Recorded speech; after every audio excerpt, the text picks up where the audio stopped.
ഈ കാണുന്ന പാറക്കൂട്ടങ്ങൾക്ക് അപ്പുറത്തൊരു സ്വർഗമുണ്ടെന്ന് പറഞ്ഞാൽ നിങ്ങളാരെങ്കിലും വിശ്വസിക്കും? നിങ്ങളുടെ കയ്യിൽ പെട്രോൾ അടിക്കാൻ ഒരു 150 രൂപ ഉണ്ടെങ്കിൽ ഇന്ന് ട്രിവാൻഡ്രത്ത് തന്നെ പോയി റിലാക്സ് ചെയ്യാൻ പറ്റുന്ന അടിപൊളി സ്പോട്ടിൻ്റെ വിശേഷങ്ങൾ ഞാൻ വീഡിയോയിലൂടെ പറയുന്നുണ്ട്. അങ്ങനെയാണെങ്കിൽ നിങ്ങൾ ഈ വീഡിയോ ഒന്ന് സേവ് ചെയ്ത് വെച്ചാൽ ലൊക്കേഷൻ ഒന്നും വിട്ടുപോകാതിരിക്കാൻ വേണ്ടിയാണ്. ട്രിവാൻഡ്രത്തിൽ നിന്ന് വെറും 25 കിലോമീറ്റർ മാത്രം ആയതുകൊണ്ട് തന്നെ നമുക്ക് ബൈക്കിലൊക്കെ പെട്ടെന്ന് എത്തിച്ചേരാൻ പറ്റുന്ന ഒരു സ്ഥലമാണ് കേട്ടോ. ഞാൻ ഉച്ച സമയത്താണ് അവിടെ എത്തിയെങ്കിലും വലിയ രീതിയിലുള്ള വെയിലൊന്നും എനിക്ക് ഫീൽ ചെയ്തില്ല. അതിൻ്റെ റീസൺ എന്ന് പറയുന്നത് ഈ കാണുന്ന വലിയ വലിയ മരങ്ങളാണ്.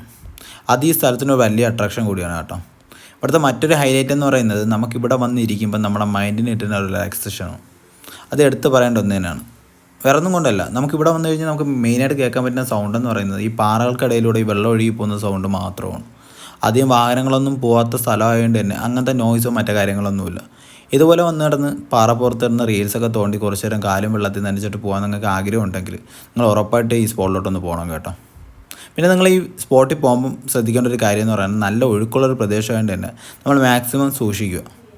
ഉള്ളിലോട്ട് വലിയ വലിയ പാറകളൊക്കെ ഉള്ളിടത്ത് നമ്മൾ നടന്ന് കയറാനൊന്നും ശ്രമിക്കരുത്. നമുക്ക് കുറച്ച് ദൂരമൊക്കെ ഫ്രണ്ടിലോട്ട് പോയിന്ന് കാഴ്ചകളൊക്കെ കാണാൻ പറ്റുന്ന സ്ഥലമാണ്. അതുപോലെ തന്നെ ഇവിടെ ഒരു നാച്ചുറൽ പൂളും മറ്റു കാര്യങ്ങളൊക്കെ ഉണ്ട്. പക്ഷേ ഇറങ്ങുന്നവർ മാക്സിമം ശ്രദ്ധിച്ചിട്ട് വേണം ഇറങ്ങാൻ. നീന്തൽ അറിയാവുന്നവർ പോലും മാക്സിമം ഇറങ്ങാതിരിക്കാൻ ശ്രമിക്കുക. അപ്പോൾ ഈ സ്പോട്ടിൻ്റെ കൂടുതൽ വിശേഷങ്ങൾ അറിയാൻ വേണ്ടി എന്നെ ഒന്ന് ഫോളോ ചെയ്തിട്ട് കമൻറ്റ് ബോക്സിൽ ഡീറ്റെയിൽസ് ഒന്ന് കമൻറ്റ് ഇട്ടാൽ മതി. ഞാൻ ഡീറ്റെയിൽസ് DM ചെയ്തു.